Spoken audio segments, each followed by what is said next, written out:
رب العالمین والصلاة والسلام علی سید الانبیاء والمرسلین وعلی آلہ وصحبہ اجمعین. فاعوذ باللہ من الشیطان الرجیم. بسم اللہ الرحمن الرحیم.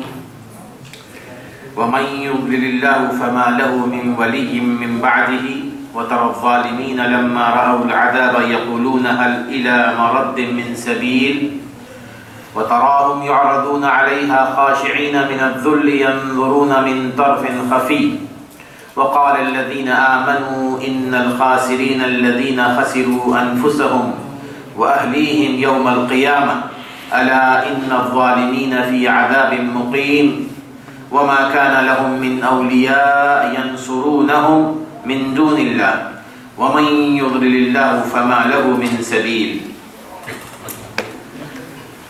اور جس کو اللہ تبارک و تعالیٰ گمراہ کر دیں تو اس کے بعد اس کا کوئی سرپرست یا اس کا کوئی ولی آپ نہیں پائیں گے. اور آپ دیکھیں گے ظلم کرنے والوں کو کہ جب عذاب ان کے سامنے آئے گا تو وہ کہیں گے کہ کوئی راستہ ہے پلٹ کے جانے کا. اور پھر آپ دیکھیں گے ان کو کہ جب ان کو دوزخ کے سامنے لایا جائے گا تو وہ انتہائی ذلت کا احساس رکھے ہوئے اپنی آنکھوں سے اپنے آنکھوں کے گوشے سے دیکھیں گے، ترچی نگاہوں سے وہ کبھی عذاب کو دیکھیں گے اور کبھی اپنی آنکھیں بند کر لیں گے. اور وہ لوگ جو ایمان لائے اس وقت وہ یہ کہیں گے کہ حقیقت میں نقصان اٹھانے والے وہ لوگ ہیں جنہوں نے اپنے آپ کو آج نقصان میں ڈالا اور اپنے گھر والوں کو بھی نقصان میں ڈالا، اور وہ دن ہے قیامت کا. بے شک جو لوگ ظلم کرنے والے ہیں ان کے لیے جو عذاب ہوگا وہ ہمیشہ ہمیشہ کے لیے ہوگا. ان کو اس عذاب سے چھڑانے والا نہ کوئی ولی ہوگا، نہ کوئی کارساز ہوگا، نہ کوئی کارگزار ہوگا اللہ تبارک و تعالیٰ کے علاوہ. وَمَن يُضْلِلِ اللَّهُ فَمَا لَهُ مِن سَبِيلٍ. اور جس کو اللہ تعالیٰ گمراہ کر دے اس کے لیے کوئی راستہ نہیں. میں دوستو یہ جو آیات میں نے آپ کے سامنے پڑھی ہیں تقریباً 3 آیات ہیں. 3 آیات میں 2 باتیں انتہائی اہم ترین بتائی گئی. ایک کہ گمراہی اور ہدایت یہ اللہ تبارک و تعالیٰ کے ہاتھ میں ہے. اللہ تبارک و تعالیٰ جس کو ہدایت کے راستے پر لے جانا چاہے اللہ تعالیٰ اس کو ہدایت دے دیتا ہے، اور اللہ تعالیٰ جس کو گمراہ کرنا چاہے اللہ تعالیٰ اس کو گمراہ کر دیتے ہیں. یہ ایک اصول ہے. لیکن ذہن میں مختلف سوالات آتے ہیں. وہ سوال یہ آتا ہے کہ اگر اللہ تبارک و تعالیٰ ہی ہدایت دیتا ہے، اگر اللہ تعالیٰ ہی گمراہ کرتا ہے تو پھر میرا کیا قصور ہے؟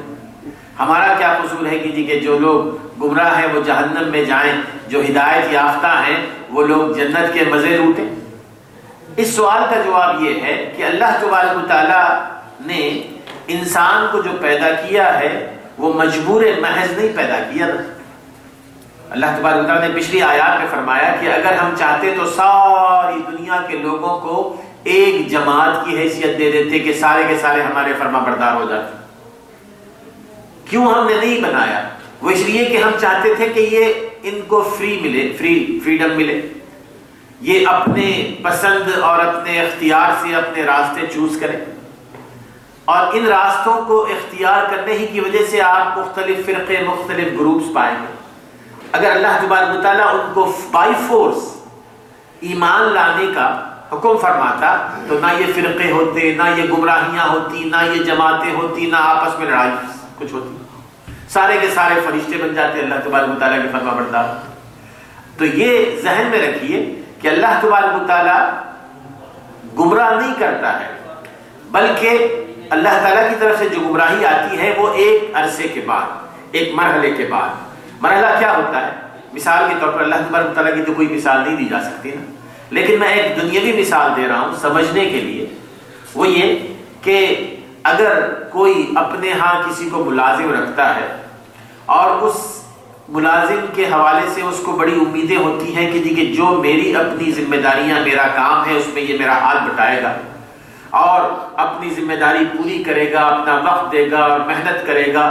لیکن اگر وہ سستی کرے اور اس کو صحیح طور پر ادا نہ کرے جو کام اس کو دیے گئے ہیں، پہلے وہ پوری کوشش کرتا ہے نا جو باس ہے کہ اس کو سمجھائے کہ تم اپنی ذمہ داریوں کو پوری کرو، لیکن بار بار سمجھانے کے باوجود اگر وہ نہ مانے تو پھر کیا ہوتا ہے؟ سیک کر دیا جاتا ہے، اس کو بیٹھا کے کھلاتے نہیں نا، اس کو سیک کر دیا جاتا ہے۔ تو اس میں جو مینیجر ہے یا جو چیئرمین ہے اس کا کوئی قصور نہیں، قصور تو اس شخص کا ہے کہ جس نے اپنی بدعملی، اپنی سستی کی وجہ سے اپنے آپ کو اس کے لیے نااہل قرار دیا، اس نے اپنے آپ کو نااہل قرار دیا۔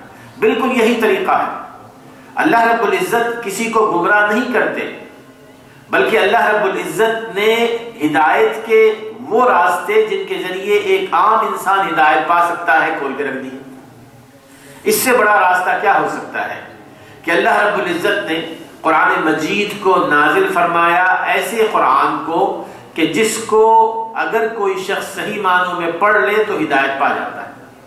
اور یہی وجہ ہے قرآن مجید کی تاثیر کی کہ ہم ماشاءاللہ بہت سارے ساتھی عربی زبان جانتے ہیں اور پھر قرآن کو بار بار پڑھتے ہیں، لیکن چونکہ صحیح طور پر نہیں پڑھتے تو وہ جو غیر مسلم ہیں، جو انگلش پڑھتے ہیں، وہ ایک دفعہ قرآن مجید کو پڑھ کے اسلام قبول کر لیتے ہیں، اس لیے کہ وہ ہدایت کے طالب ہوتے ہیں، ہدایت کے طالب ہوتے ہیں، ان کی یہ کوشش ہوتی ہے کہ ہمیں حقیقت کا راستہ ملے۔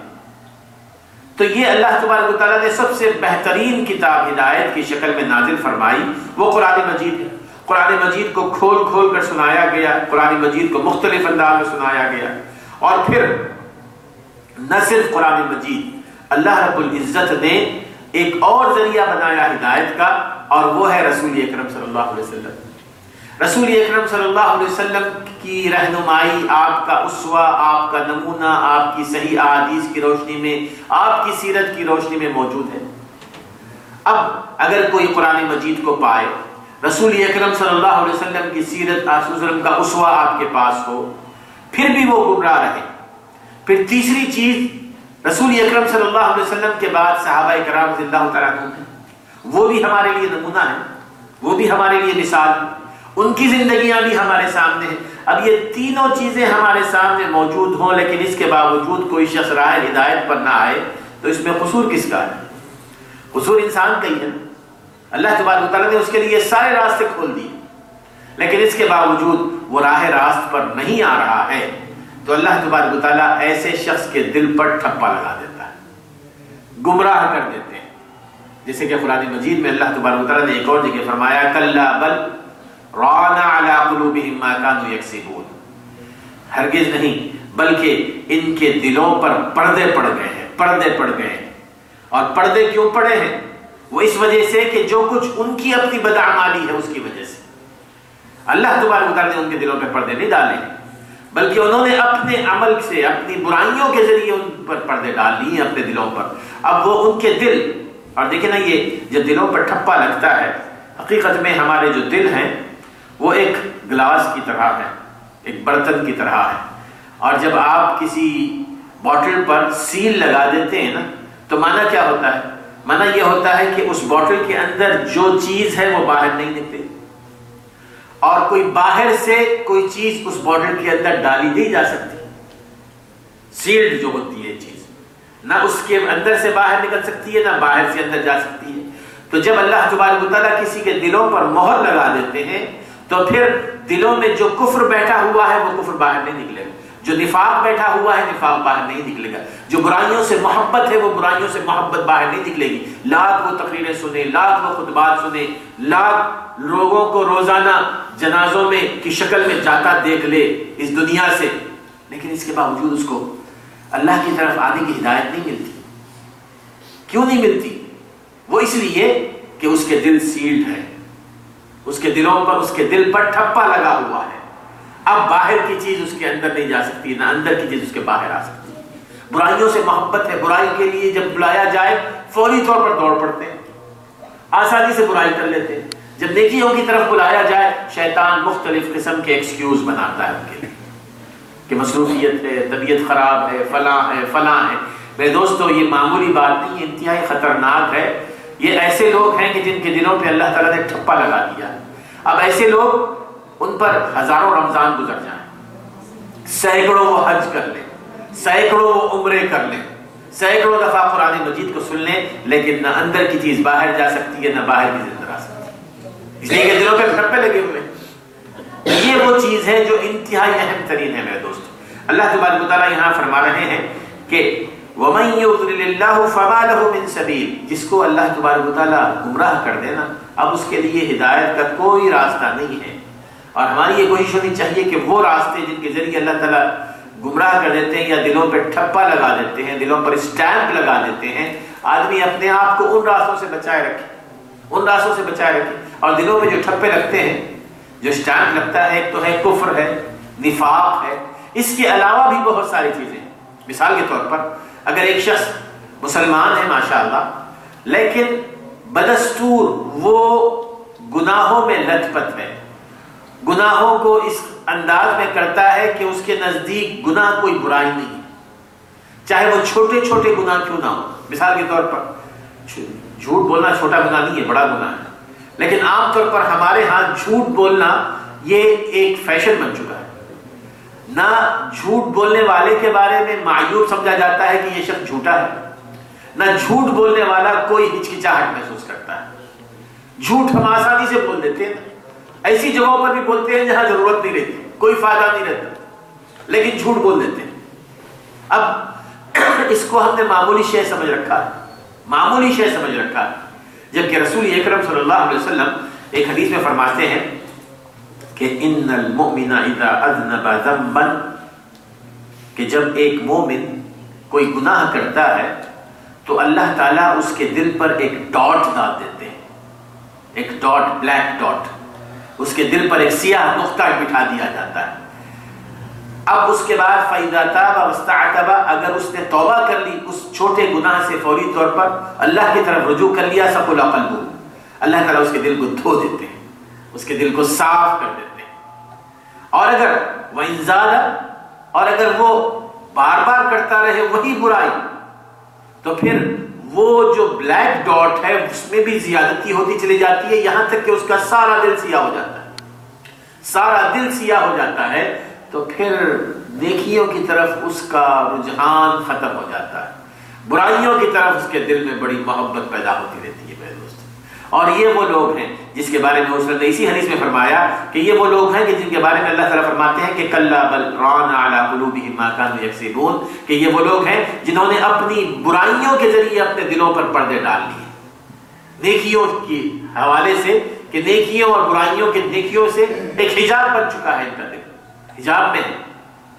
ایک چیز یہ ہے کہ کثرت سے انسان اگر چھوٹے چھوٹے گناہ بھی کرتا رہے اور اس کی طرف دھیان نہ دے، یعنی جھوٹ بولنا، دھوکہ دینا، اپنی زبان غلط طور پر استعمال کرنا، اور اسی طرح اپنے بھائی بہن، بیوی، بچے، شوہر، ان لوگوں کے ساتھ زیادتی کرنا، اب یہ ساری کی ساری چیزیں ایسی ہیں کہ آہستہ آہستہ اس کے دل کو سیاہ کر دیتی ہیں، سیاہ کر دیتی ہیں۔ حضرت عبداللہ ابن عباس رضی اللہ تعالیٰ عنہ جیسے کہ فرماتے ہیں کہ تم کبھی چھوٹے اور بڑے گناہ کے حوالے سے دھوکے میں نہ رہو، کیونکہ کبھی کبھار چھوٹے جو گناہ ہیں نا، اگر مسلسل تم کرتے رہو گے وہ بڑے گناہ کی شکل بن جاتی ہے، بڑے لا صغیرہ مع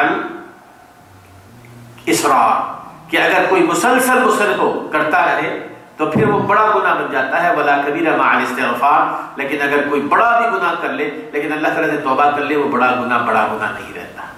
یہ بہترین علاج ہے ہمیں اپنے آپ کو گناہوں سے بچانے کا۔ ایک اور شکل جو عام طور پر اللہ تعالیٰ کی طرف سے ٹھپا جو ہمارے دلوں پہ لگتا ہے، اس کی ایک وجہ یہ بھی ہے کہ ایک انسان دنیا ہی کو سب کچھ سمجھ بیٹھے اور یہ سمجھ لے کہ جو کچھ دنیا میں نعمتیں ہیں، لگژریس ہے، عیش و آرام ہے، یہی اسی دنیا میں مجھے ملے گا۔ اور عام طور پر ذہن یہی ہوتا ہے، سوچ ہم دیکھتے ہیں نا کہ بہت سارے لوگ انتہائی عیش و آرام کی زندگی گزارنا غلط بات نہیں ہے، لیکن ایسے گزارتے ہیں کہ جیسے اس کے بعد نہیں ملنے والی ہے چیز، اس کے بعد ملنے والی چیز نہیں۔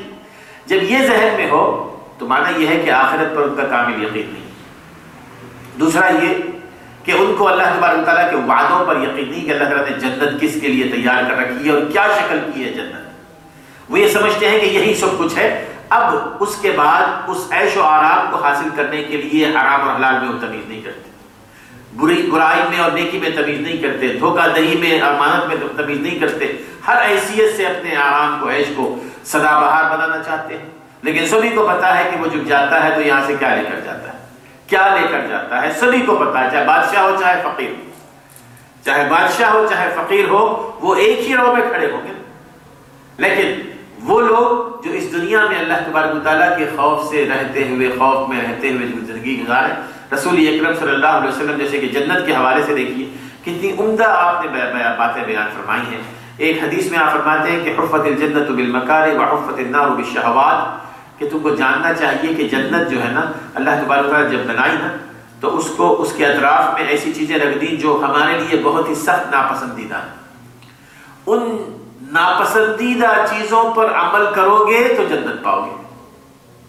بہت ساری چیزیں ہمارے لیے سخت ہیں، حرام کا کھانا، حرام کا استعمال کرنا، یہ یقیناً ہمارے لیے مرغوب ہے نا، اس لیے کہ اس میں کثرت ہے، اس میں بہت کچھ مل جاتا ہے۔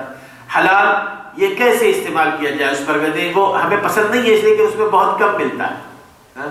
جھوٹ بولنے سے آپ کو بہت زیادہ مل جائے گا، لیکن اگر آدمی سچ بولے تو اس کو بہت کم ملے گا۔